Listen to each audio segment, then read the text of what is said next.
Thank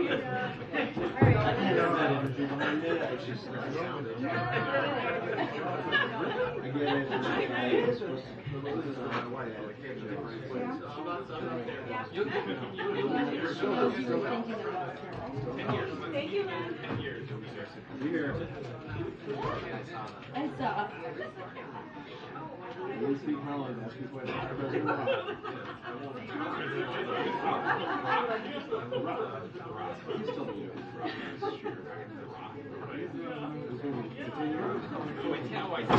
Hey, everybody.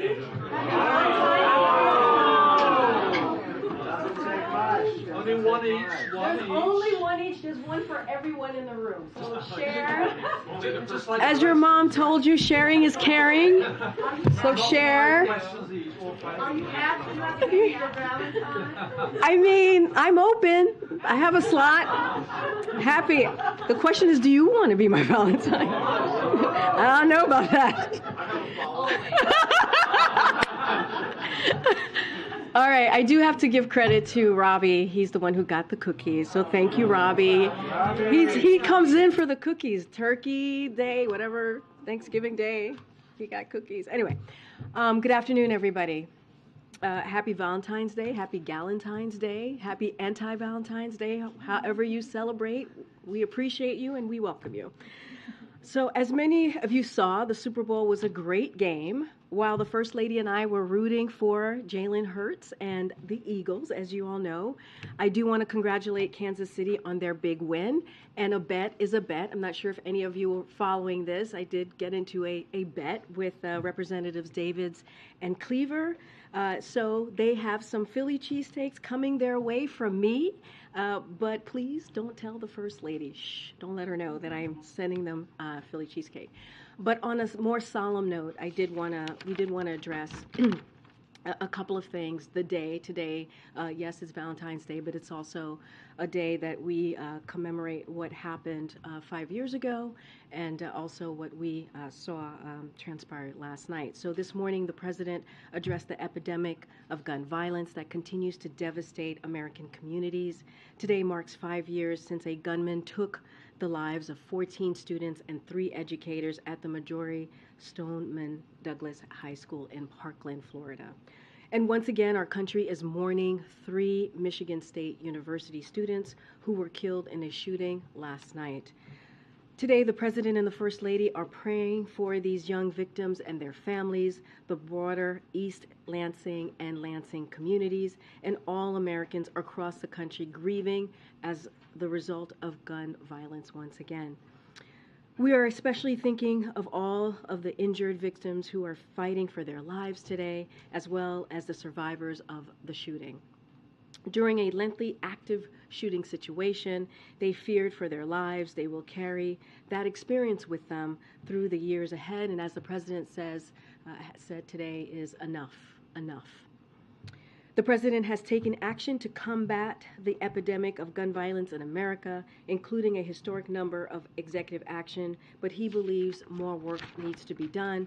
Last year, the president signed the first significant gun safety law in nearly 30 years, the Bipartisan Safer Communities Act. Today, the U.S. Justice Department is taking another important step to implement that law, awarding more than $231 million for 49 states and territories to create and implement crisis intervention projects like Red Flag programs, mental health and substance use treatment courts, and veterans treatment courts as well. This funding will reduce gun violence and save lives. The president has long championed red flag laws, which could potentially have stopped shooters in Parkland and other tragedies. These laws allow family members, healthcare providers, school officials, and law enforcement officers to seek a court determination that a person is a danger to themselves or others, and then temporarily prevent that person from accessing a firearm. Recognizing the importance of ensuring that these red flag laws are used effectively, today's announcement also gives states funding to educate the public about extreme risk protection orders and to train law enforcement and other officials about this intervention. The president also continues to call on Congress to act common sense gun law reforms, including requiring background checks on all gun sales, banning assault weapons and high-capacity magazines, and eliminating immunity for gun manufacturers who knowingly put weapons on the war on our streets. We owe it all to those we've lost and to all those left behind to grieve, to continue to act. Now, you've often heard the president talk about giving families a breathing room. He said it today at the NACO legislative conference that you all just heard him speak at, and some of you may have been there.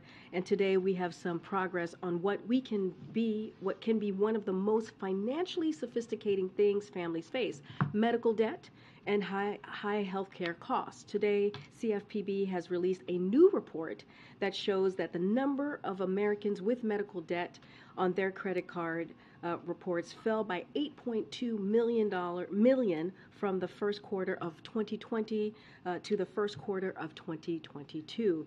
The actions our administration has taken, including strengthening the Affordable Care Act to expand health insurance coverage to millions more Americans, and enacting new consumer protections, played a critical role in reducing the burden of medical debt for millions of American families. With that, Josh, I say this all the time. It's good to see you. Good to see you. It feels like it's been forever. Hey, too long. All right, the floor note, is yours. Let's get to the two subjects. Okay. One is the perpetual hot item as of late.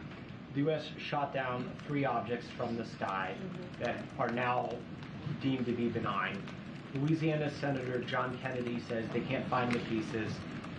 Should the U.S. have waited before shooting, and what are the protocols going to be going forward? So I'm going to take your last question first. As you know, the president has asked Jake Sullivan to oversee a interagency team that was created so that we can figure out the protocols on how to move forward when and if this occurs again.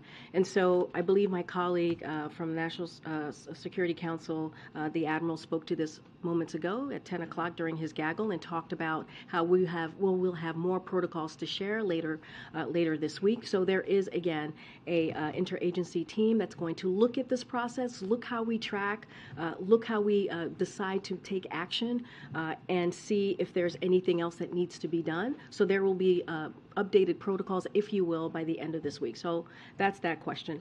The first one, look, and again, you've heard from Secretary Austin on this, you've heard from DOD on this, you've heard from my National Security Council colleagues. Again, as you all know, the objects that were shot down were in the civilian airspace, kind of flying low elevation, and so it was shot down. They were shot down because of we were taking abundance of caution. We wanted to make sure Americans were safe. We wanted to make sure that the civilian aircraft flying above in our airspace were safe, and that's why they were taken down. The 3 objects, as you all know, they are now being recovered. The weather conditions have prevented for the Pentagon to go out there and get those objects, but we're going to continue to try. We're going to continue to be vigilant on getting the debris.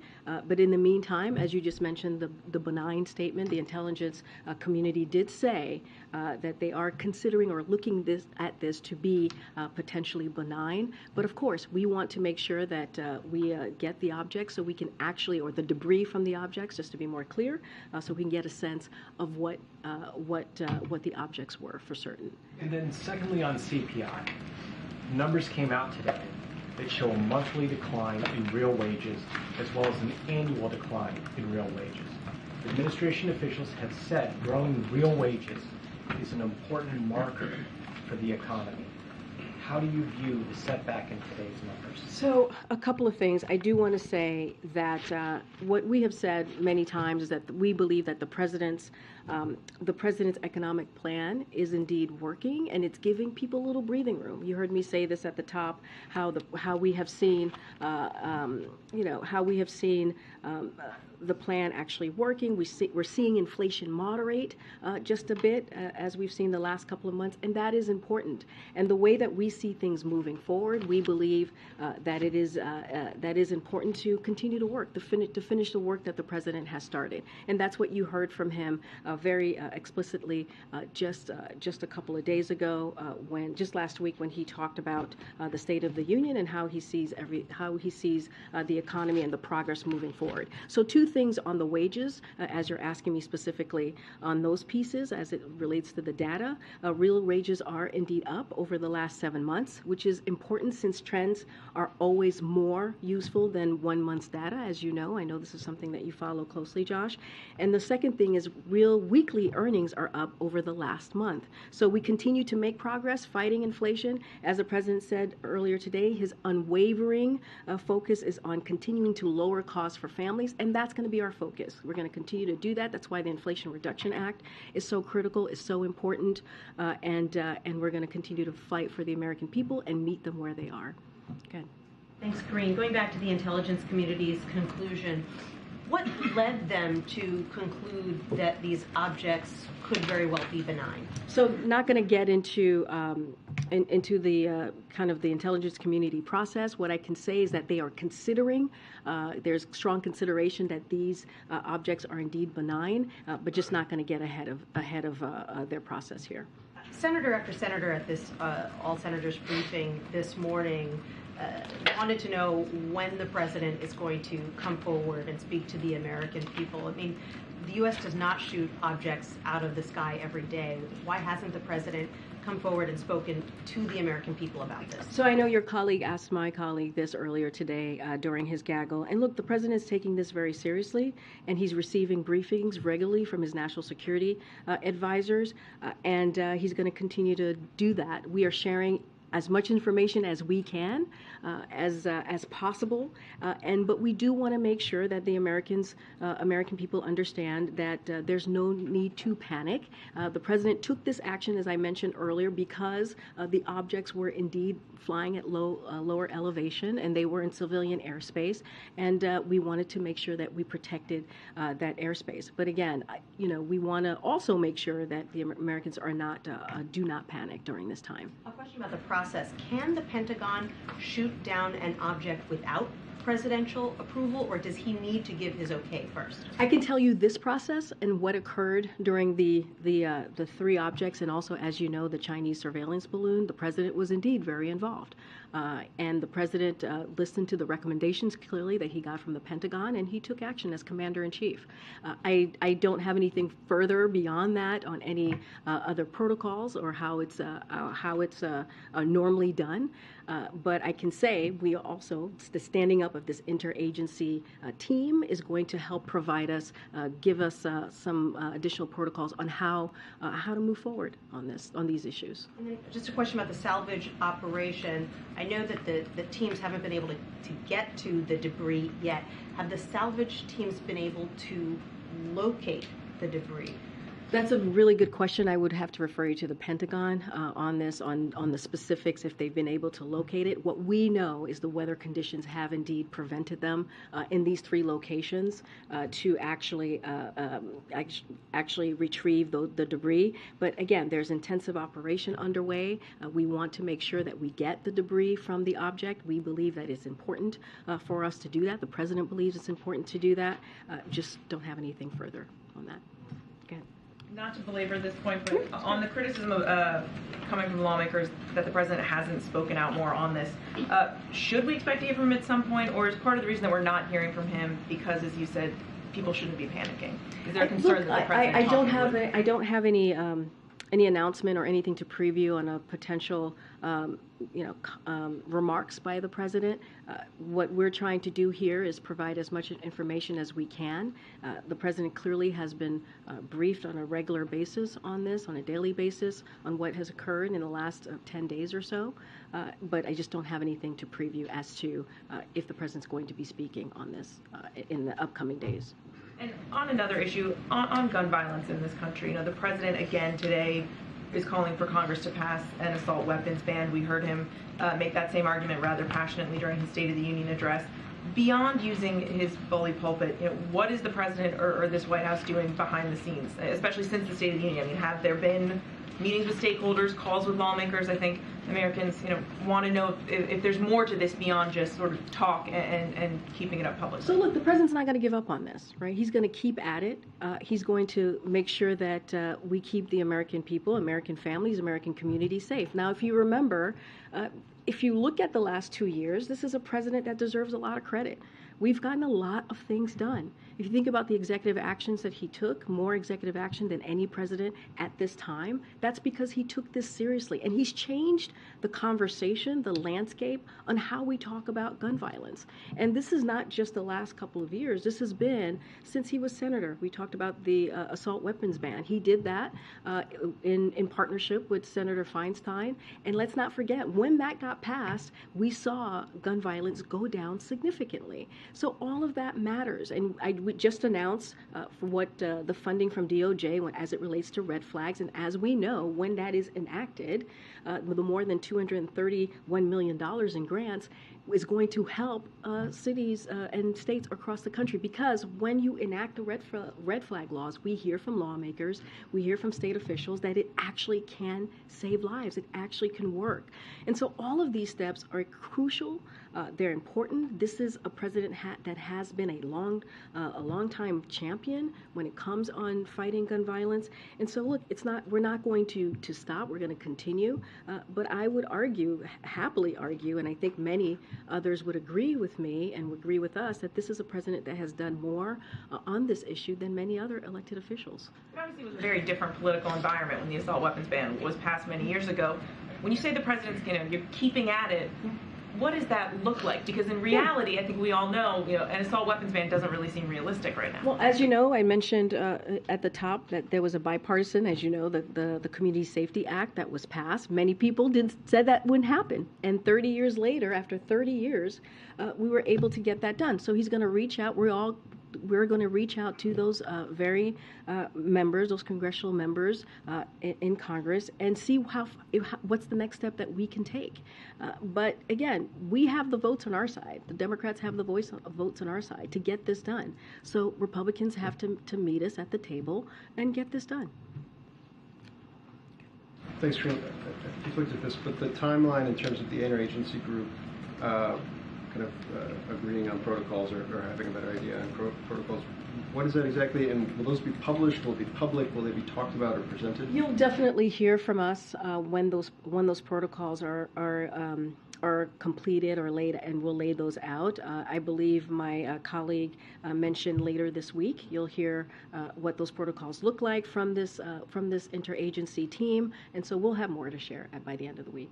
And then if these objects are benign, is there any concern that there was an overreaction in terms of shooting them down? So I'm not gonna get ahead. I'm not gonna get ahead of what what is actually the final word on this. What we know is the intelligence community is considering as a leading explanation that these could be tied to commercial or research entities and benign. That is something that the intelligence community has looked into. But again, we got to get the debris from the objects that we're trying to we're trying to get out of the locations. Again, because due to the weather condition, it's been very difficult. But clearly, that is a priority as well. And just one last one on CPI. It's the 7th straight month of a deceleration, but the trend line is moderated a little bit in terms of the overall cooling. Is there any concern that this is a month or this is a prick that raises some alarm that maybe some of the progress you guys thought was on a steady pathway isn't?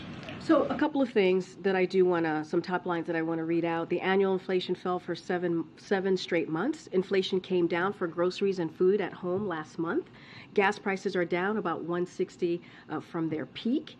Real wages are up, as I mentioned moments ago, over the last 7 months for working families, even as unemployment remains at its lowest level since 1969 and job growth remains resilient, with more than 500,000 created last month. And we have to remember what the the Fed Chair Powell said just last week, the labor market is strong because the economy is strong. And that is an important piece to note. Look, there's still more work to do. You hear us say that often. And there's more work to do as we try to get to a transition of more stable and steady growth. And there are going to be setbacks along the way. We realize that. But there are some good data points here that we feel that it's important to point out, as I just laid out before you. But again, and I've mentioned this before, one of the president's priorities as it comes to the economy is to do everything that he can to lower costs for families, which is why when you talk about junk fees, you've heard the president talk about junk fees recently. That is important to Americans in order to make sure that they are getting lower costs, right? You think about Inflation Reduction Act, you think about creating manufacturing jobs, you think about what he's done to lower the deficit by $1.7 trillion. And he talked about just last week in the State of the Union that his budget that he's going to put forth on March 9th is going to show how he's going to continue to lower the deficit by another $2 trillion. Not going to get ahead of the budget, but that is something that the president is very much top of mind, is how to be fiscally responsible. Karine, happy Valentine's Day. Happy Valentine's Day. Cookies. Have any private companies or research institutes contacted the U.S. government in any form to say that one of their flying objects is missing? No, we have not yet been contacted. Has the U.S. done anything to reach out to companies that could operate similar sized flying objects either here in the U.S. or elsewhere? I don't have anything to preview or report on that. Then I guess there's the sense that, if this belongs to somebody, if it is benign, obviously it remains a possibility. You'll know more when you find this in the Yukon and elsewhere. But for those who may fear legal liability, let's say, that they were flying in civilian airspace or the like, what do you say to anybody out there who is watching this conversation and may be hesitant to come forward to the U.S. government to say, it's our object that is missing? It's a good question. Again, I don't want to get ahead of the military or the intelligence community as they're trying to really figure out what these objects are. Again, what I said before is that the intelligence community is considering as a leading explanation, which is the commercial or research entities and it being benign. But again, it's a leading thinking that's coming out of the intelligence community. I just don't want to get ahead of them. So to be clear today, you can't say to the cameras, if you had an unknown object out there and it's missing, we're asking you to come forward to the... It's just not something that I'm going to do from here. But I appreciate the question. Then let me ask just one final one, if I can, then about Dianne Feinstein. She just announced after 30 years that she's going to be retiring at the end of this time, her time in the Senate. Serving California first, if you have any comments on that, and separately, acknowledging the responsibilities you have when you're standing behind that podium, your thoughts on the 3 Californians that have already announced their intention to run for her seat. So I'll take the first question first, which is, look, the president looks forward to congratulating Senator Feinstein on her historic and remarkable career. I just mentioned earlier about the assault weapons ban, that they worked together just 30 years ago. So clearly the president sees the senator as a friend and as a colleague that he's been able to get big things done. And I think that's incredibly important. He sees her as a longtime friend and he deeply respects all of the collaboration that they have been able to do on historic legislations over the years. As I mentioned, the federal legislation on banning assault weapons. Pardon me. Look, we respect all of the talented officials in California who are expressing interest in running for the seat. And again, as you know, as you stated at the top of your question, I am prohibited from saying anything more on any upcoming races. But again, these are elected officials that we've worked very closely with over the past couple of years, and the president has gotten to know. I'm just not going to comment on their particular, wanting interest in running for that Senate seat. Thanks, Karine. In his speech to the counties last hour, the president suggested that he would like to see a reform of laws related to the tech industry. He specifically said, we've got to change the way the internet works and the way people are able to use our children. Was that a specific reference to the social media companies? And is there anything more you can tell us about the president's Well, ideas? the president has been always very clear about reforming 230. We've been very, very clear about that, reforming the Section 230. And so that's been something that we've said from the last 2 years. I don't have anything more to add to it. I haven't spoken to the president about what he commented on, but it's not different than things that he said before when it comes to tech companies. The new chief of staff here had formerly served for some time on the board of Facebook. If there is going to be a discussion here about social media reform, will Jeff Zients be a part of that process, or will he remove himself from those discussions? Look, I don't have any conversation or any planning or policy to put forth before you and kind of lay out on what we're going to do on any tech company, so I'm just not going to get ahead of myself or really speak to a hypothetical. What I can speak to is what the president said. It is not uncommon. It is not unusual. He has said it for the last 2 years, and I'll just leave it there. Okay. On the train derailment in Ohio, could you give us an update? Has the administration received any requests for federal assistance? And then also, is the White House confident in the way that the authorities in Ohio are handling it and the way the railroad is handling it? So I'll say this, I'll take your last question first, which is EPA is working hand in glove with the state of Ohio, and we think that's really important. The administration has been in close touch with local officials to ensure that they have what they need and their needs are being met. So that's that second question that you asked. I have a couple of things that I do want to share about what EPA has been doing on the ground. They've been on the ground on site since February 4th. They're closely monitoring the situation in East Palestine, and our top priority is, of course, the health and safety of the community. Since February 4th, EPA has been leading air quality testing and supporting Ohio EPA with surface and groundwater testing. The National Transportation Security Board has also been on site for over a week to lead the investigation into the cause of the derailment, and the EPA will continue to conduct 24/7 air quality monitoring throughout East Palestine community in the days to come. EPA is making information available via their agency website. And on the water, I know there's been question about the water. EPA will continue to support Ohio EPA surface and groundwater sampling efforts to ensure drinking water is indeed safe. Again, the EPA is closely monitoring this and trying to do their best to meet the community to meet the needs, I should say, of the community. So no concerns at this point about the way it's being handled? Again, we are working hand in glove right at this moment with the state of Ohio. The administration has been in close touch with local electeds on the ground to make sure that their concerns are being met. Okay. This might seem like a silly question, but does debris actually exist? Is the U.S. government confident that there is debris from these objects, or were they destroyed in the process of being taken down? From what I understand, and the Department of Defense and the Pentagon clearly would know more specifics on this, there is debris out there, and we're trying to have an intensive operation to get that debris from the objects. But I would refer you directly to the Pentagon. When the interagency review is done, will Jake Sullivan come here to brief? Calling Jake. I don't have anything to read out to you on who would be joining if that were to occur later this week. And we're saying that we'll have information. I just don't have anything else to share beyond that. Okay. Thanks, Karine. 2 questions. Do you know anything about the timing of the report from the physician after the president completes his physical? And the other question is, do you have any information on what other foreign leaders he might meet in Poland beyond the eastern flank leaders and President Duda? Yeah, so as you just mentioned, President Duda, he'll be meeting with him. We'll have more to share as we get closer to the trip. I just don't have anything specific to share about additional meetings. But we kind of laid out what we were expecting on the front end. I just don't have anything on the front end of the announcement.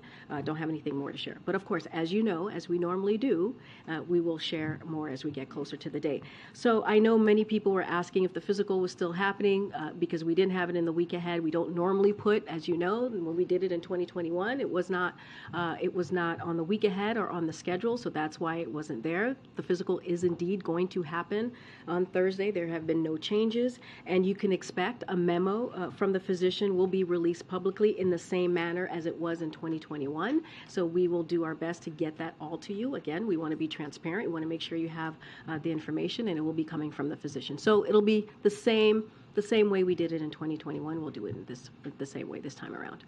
Okay. Thank you. The president spoke with Prime Minister Modi earlier today. Could you tell what they talked about? And has the president invited the Prime Minister to the White House this summer?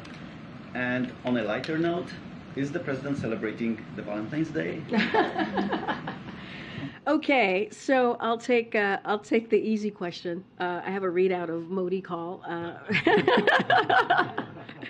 So as you mentioned, the president spoke with the Prime Minister of India earlier today. They discussed the historic agreement for Air India to purchase over 200 American-made aircraft from Boeing. President Biden noted how the sale will support over 1 million American jobs across 44 states and help Air India meet growing demands for air transportation in India.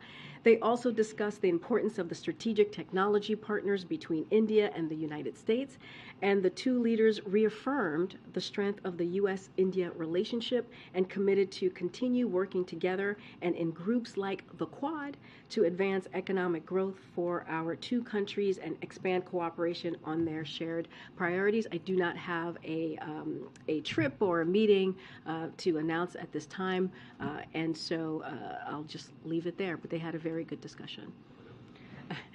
Valentine's. I'm sure he'll be celebrating Valentine's Day. I'm not going to get into what the president's going to be doing on a personal matter, but go ahead. Okay, Thursday, President Biden is hosting the screening of the Till movie. Yeah. And he signed a historic piece of legislation and made it into law, anti-lynching, the first time ever in this nation for an anti-lynching bill to be signed into law. 67 years after Emmett Till was killed, lynched in Mississippi. But the issue is the mother of Emmett Till sought for justice all of her life. She never received it. And the family of Emmett Till last week filed a lawsuit demanding that a Mississippi sheriff serve the arrest warrant for the woman who accused Emmett Till of whistling at her. What does the White House say about that as you signed this historic bill into law, and then also you're having the screening this week? So, as you know, when it comes to lawsuit or anything that involves, an investigation or something being looked into, I'm just not going to comment from here. So, just not going to get ahead of what's occurring with that lawsuit. So, just want to be very careful to not get involved in that. But I think it is Black History Month, as you know. I think the fact that the president is screening Till, the movie, an incredibly powerful movie that tells the life of this young man that was clearly murdered, that we've heard the story of over the past many, many decades, who helped, which his life, the murder of his life helped start the civil rights movement, helped ignite. It was one of the many things that helped ignite the civil rights movement. I think that's important that we're doing this at the White House. One of the only, we haven't actually screened many movies, so the fact that we're doing this in this month, I think sends a strong message from the president and from this White House, from the First Lady, how important we think it is to lift this movie up and to make sure that his story continues to be told and not forgotten. And I think in line with him, with the president signing the lynching bill into law, I think also shows the commitment that this president has. When he walked into this administration, you've heard me say this many times, one of the 4 crises that he talked about was racial inequality and making sure that we do everything that we can to deal with that trauma, to deal with that devastating fact. There's still a lot more work to be done. The work is not done. but the president's going to do everything that he can in his power in the federal government, in this White House, to make sure that we address issues like this. To that? No, wait, I gotta go. I In gotta Chicago, go. though, in Chicago. Oh, what? Emmett Till came from Chicago. She's Okay. yeah. Do you mind taking a seat, please? We just so that we're following the protocol within. If you could take a seat within here. So I think you pointed out me. Go Is that ahead. correct? Go ahead. I'm just pointing all over the place. Go ahead. I'll go to Ed. Ed, why don't you go and I'll come back. Thanks, Karine. Yeah, so we've heard some CPI questions. CPI, when can Americans see prices significantly decrease? So, look, what we have been seeing, and I laid this out, we have seen inflation starting to moderate over the last 7 months. And that's important.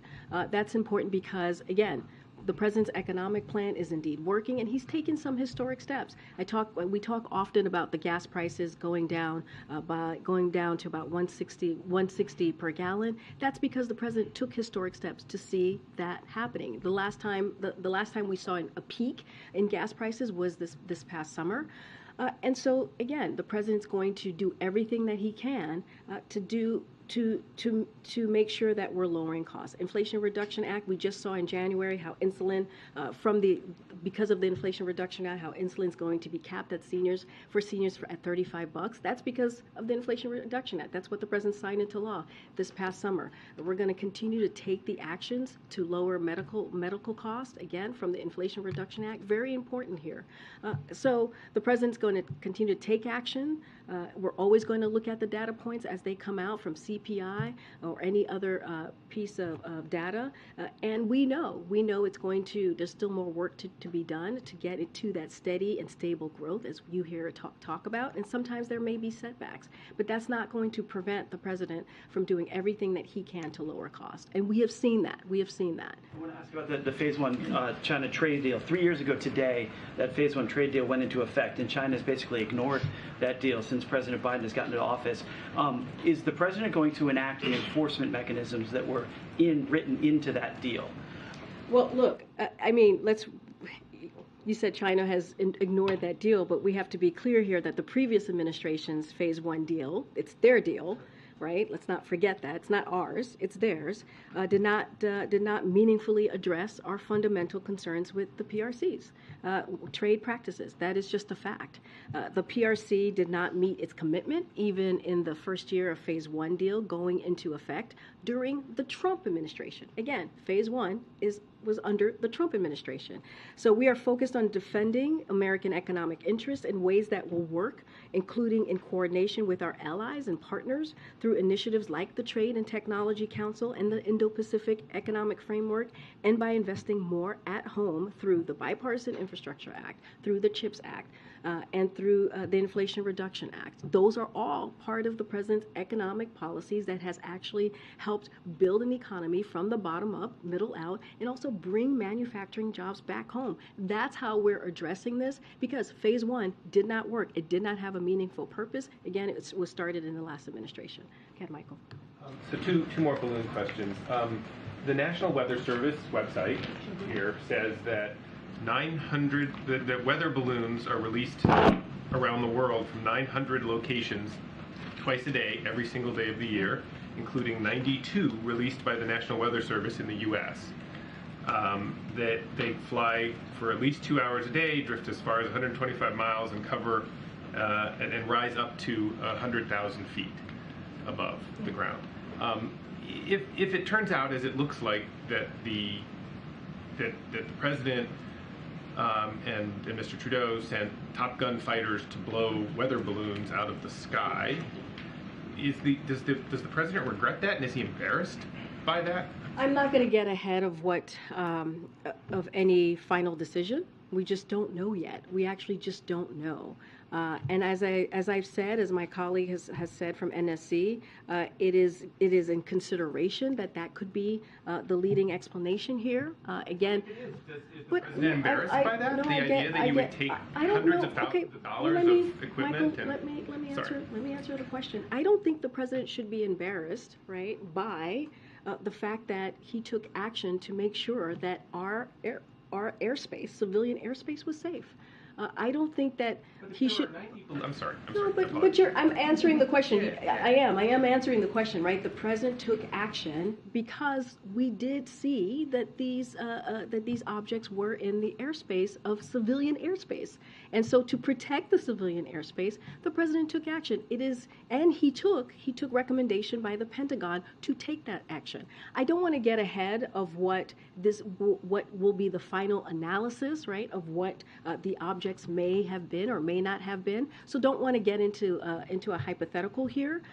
But look, the president does everything that he can, everything in his power, right, to defend, to track, and to protect our airspace. And that's what you should glean from what the actions that this president took. And then one follow-up, which is there's a lot of criticism out there that what really drove the president's decisions in the latter three shoot-downs was an overreaction, a political overreaction to the criticism that he took on the Chinese spy balloon for waiting too long. In other words, that he was criticized for waiting too long in the first balloon, and so the reaction, the overreaction, the critics would say, is that he moved too quickly to shoot down the other ones before even knowing obviously what they were.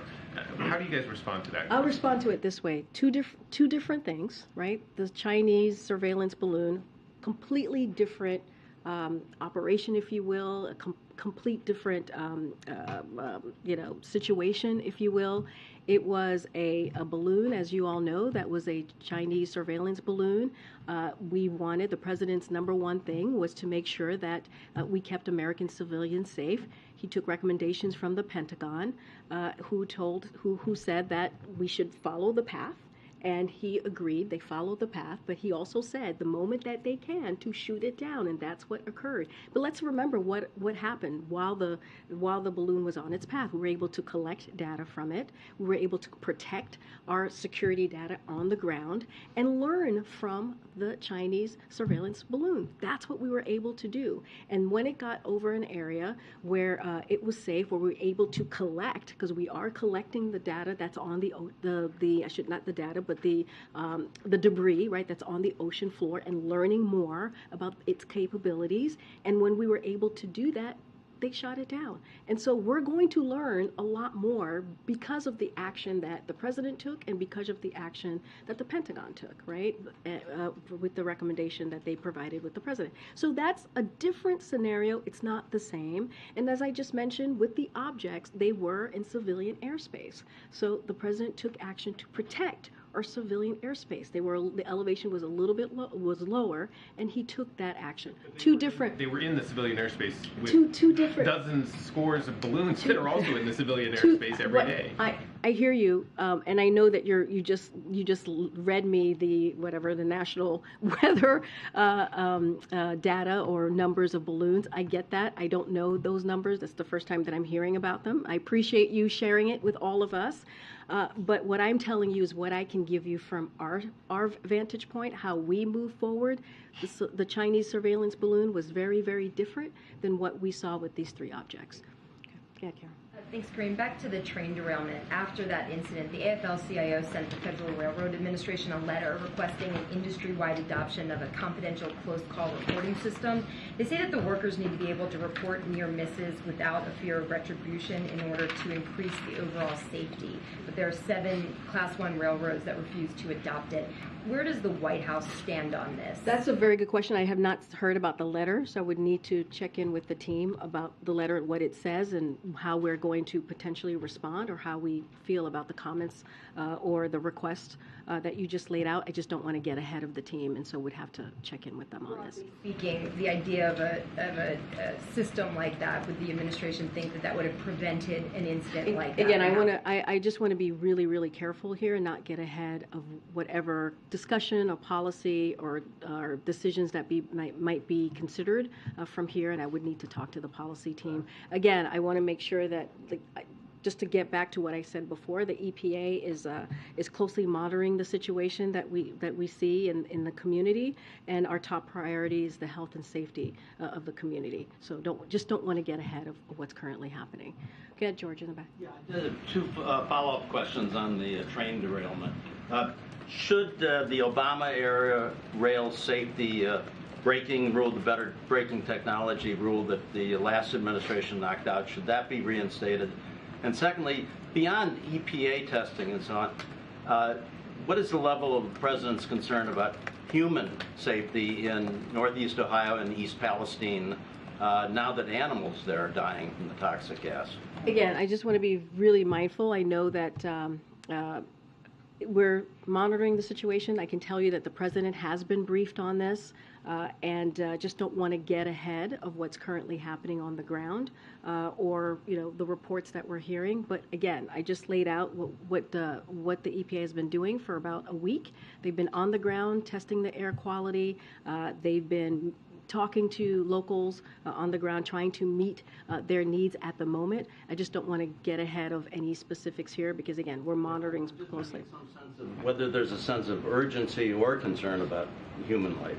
So look, we're always concerned about human life. That's what I said at the top, right? I said that our number one priority is the health and the safety of the community. That is our number one priority here. That's what EPA is doing on the ground. That's why we've been working hand in glove with the state of Ohio on this issue, and we want to make sure that their concerns are being met. And that's what we're going to continue to do. That is how we see our role here in the federal government. Look, I can add a little bit more. FEMA continues to monitor the emergency and engage with State Emergency Operations Center. And right now there are no requests for federal assistance from FEMA. So I can let you know that piece. Okay. Go ahead. Okay. Erin, right? Yeah. Hi, Okay.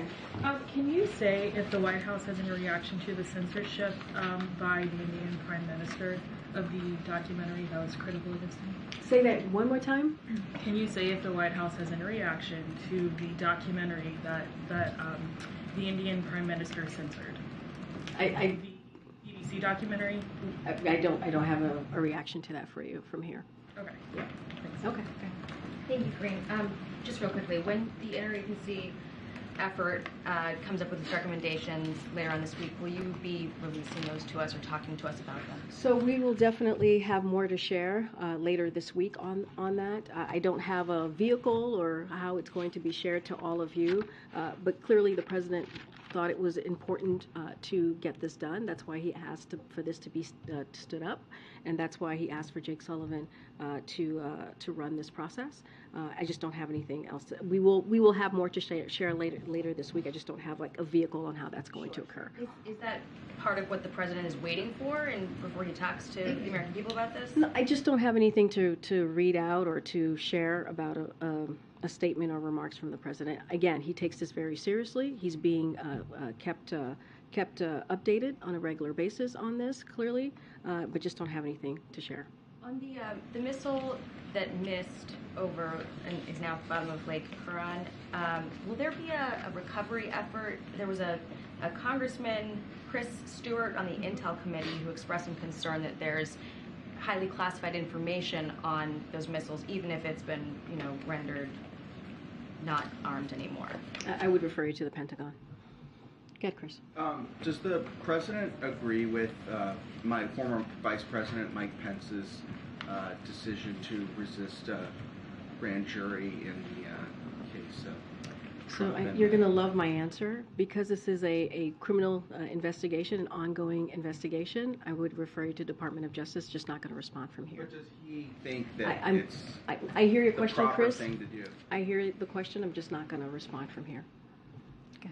Great, thanks, Karine. Are there any plans for the President to address the country on gun violence, given the latest Michigan State mass shooting? So, I would go back to what I said earlier. I don't have anything to read out on or to speak to on any remarks about the latest shooting. The President and the First Lady, you saw a tweet from the President and the First Lady, their statement via tweet, speaking about the horrific actions that we saw and loss of life yesterday at Michigan State University. You saw that the president spoke to the governor of Michigan just last night as soon as he was able to connect with her and offered any assistance that we could provide it. There's been some FBI law enforcement on the ground helping in any way that we can. And but I do want to say, and I've said this moments ago, is that this is a president that has been a leader on this issue, and he's been a leader on this for years and taking historic action to deal with a devastating gun situation that we're seeing across the country and communities. Again, I don't have any speech to speak to that might be coming up on the most recent gun violence, but this is something that the president takes very seriously. That's why he took executive action. This is somebody who takes it very seriously. That's why he was able to sign a bipartisan piece of legislation on gun violence that hadn't been done in 30 years very seriously, and we're going to continue to do that work. A number of gun safety advocates have been asking again for a national emergency to be declared. Is there any change there? I don't have anything to update you on that. Sorry? Go ahead. Can I ask about Iran and China? Iran's president is visiting with President Xi Jinping today. His delegation includes members of his trade, economy, and oil ministries. Does Washington see this as a failure of sanctions against Iran? And do you have any messages for Tehran and Beijing as they go into this meeting? So, look, we're aware of President Rossi's visit to the People's Republic of China. We aren't going to speculate on their conversation. You've heard me say that many times before. It's not something that we're going to speak to. We continue to engage with the PRC and other countries globally to encourage them to take steps to counter Iran's destabilizing activities. And so we'll continue to be vocal on that. Just don't have anything to speculate or to comment about their potential conversation. Okay. President Obama gave a national address from the Oval Office in 2010 to discuss the oil spill in the Gulf of Mexico. When fighter jets are shooting down unknown aerial objects over U.S. territory, doesn't that also warrant a national address from the president? Again, don't have anything to read out on the president's speaking to this. What I can tell you is the president takes this very seriously. He's been briefed multiple times on a regular basis about the objects and what is currently occurring, and trying to get the debris and get a sense of the analysis and get the capabilities of not just the debris, but also the Chinese surveillance balloon. And he'll continue to be updated on those matters. I just don't have anything else to share. Go ahead. Thank you. I have two questions. And one of the benefits of asking questions this late in the briefing is that you don't have to be concerned with advancing the story incrementally of the day. You can just ask about sort of broader things. So with that in mind, first on the communications team, and then on the so-called culture wars. Where the president's communications are concerned, and I'm asking you because you work on his communications team and you're a professional communicator, there is obviously a variety of settings the president can employ: set pieces, impromptu remarks, teleprompter, no teleprompter, etc., etc. Is it the view of the president's communications team that he is equally adept in all settings in terms of communications, or are there some that play to greater strengths, some where he probably isn't as strong, etc.? I will tell you this: the president is the best communicator that we have in the White House. Go ahead. Go ahead. Right here. Next question was on the so-called culture wars, if you would. I appreciate it. Sure. One of the most prominent themes that we hear from both elected Republicans and candidates has to do with what is called wokeism. And we hear about an anti-woke agenda. And this entire subject reminds me of what Supreme Court Justice Potter Stewart once said about obscenity, that he couldn't define it, but he knew it when he saw it. And so we hear so much talk about woke capitalism, a woke military, and so on. And by way of trying to clarify this for the American people, I wonder if we couldn't begin with a threshold question, to wit, is President Biden woke? So let me tell you what the president cares about and what's important to this president. The president doesn't concern himself about what Republicans are trying to do in creating political stunts, in making an issue out of the things that they feel benefits them politically, not the American people, not what matters to the American people, but what benefits them politically for their own ability to move forward. What the president cares about is exactly what I just talked about and what he talked about at the legislative conference, which is how are we going to continue to deliver for the American people. You heard him say that at the State of the Union. You heard him talk about how the economy has grown the last 2 years, the progress that we have made. And guess what? He wants to continue that progress. He wants to continue to move forward to make sure that we lower the deficit, which he did the first 2 years by $1.7 trillion, and be fiscally responsible.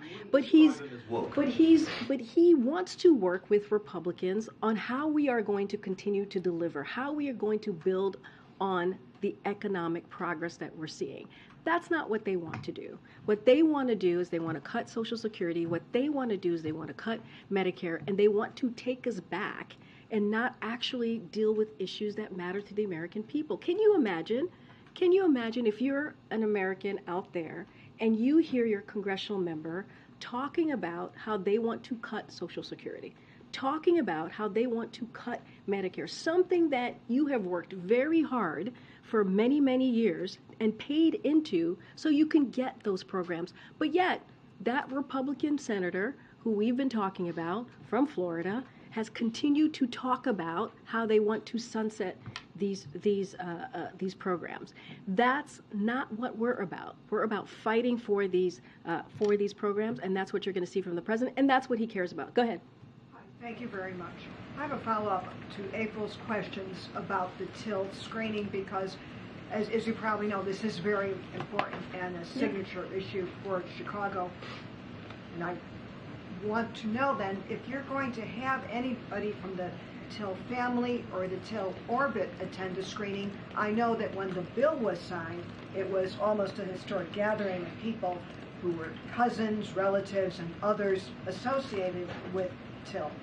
So we will have more to share on who will be attending that very important screening of Till in just a day or two. I think on Thursday, I believe. I don't have anything to share at this time, and we'll have more to share. Would I be safe in saying that you do intend, or is there something? I actually just answered your question. We will have more to share in the next day or two. Okay, guys, thank you so much. All right, have a great day. Happy Valentine's Day. Don't eat too much cookies.